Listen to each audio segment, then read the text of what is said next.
По завршувањето на изградбата на новата социјална зграда во Кочани, наскоро ќе биде објавен огласот за доделување на становите за граѓаните од ранливите категории. Објектот е лоциран во местноста Драчевик и располага со 1620 метри квадратни корисна површина.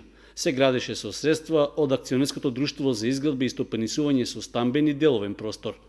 Според министерот за транспорт и врски Горан Сугарески, по двегодишно комплетирање на зградата, становите ќе бидат доделувани согласно програмата за лица во социјален ризик.